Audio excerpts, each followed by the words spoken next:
Saint-Laurent-du-Maroni est la commune de Guyane la plus touchée par le phénomène des mules.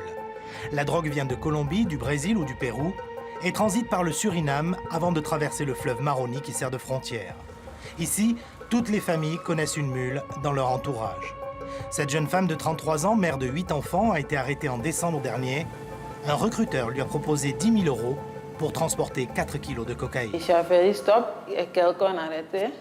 Il m'a dit, tu veux faire quelque chose, tu veux gagner l'argent. J'ai dit OK. Il m'a donné une date, il m'a demandé mon nom et le jour quand je suis partie. L'an passé, les douanes de Guyane ont arrêté plus de 500 candidats au voyage.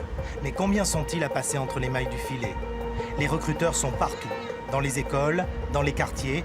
Leur cible, la misère sociale, la précarité. Il concerne entre 4 000 et 5 000 jeunes hommes, jeunes personnes qui partent tous les ans pour la métropole chargée avec de la cocaïne et qui en font un peu leur projet de vie. Des milliers de mules et pas assez de douaniers. Ils ne sont que 25 pour surveiller plusieurs centaines de kilomètres de frontières fluviales. Le point névralgique de ce trafic de drogue, c'est l'aéroport Félix-Éboué près de Cayenne. L'an dernier, les douaniers ont saisi 1 tonne de cocaïne, 2 fois plus qu'en 2017.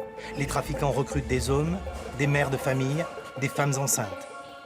La semaine dernière encore, nous avions une femme enceinte de 6 mois, donc une grossesse déjà avancée, et qui avait aussi inséré, voilà, qui avait de la cocaïne dans ses bagages et qui en avait aussi donc incorporé, on va dire.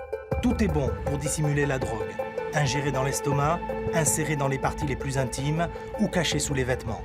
Des mules prêtes à prendre tous les risques, comme cet homme qui vient d'être arrêté par les douaniers. Sur ses cuisses et ses mollets, 4 kilos de cocaïne scotchée.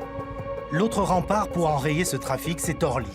60% de la cocaïne saisie dans l'aéroport parisien vient de Guyane, 700 kilos au total et près de 400 mules arrêtées en 2018.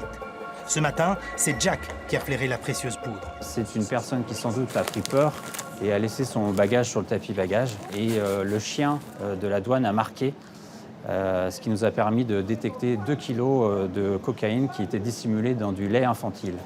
La cocaïne est estimée à 120 000 €. Le propriétaire de la valise est en fuite. Chaque jour, 2 avions en provenance de Cayenne arrivent à Paris. À bord, 5 à 10 mules en moyenne.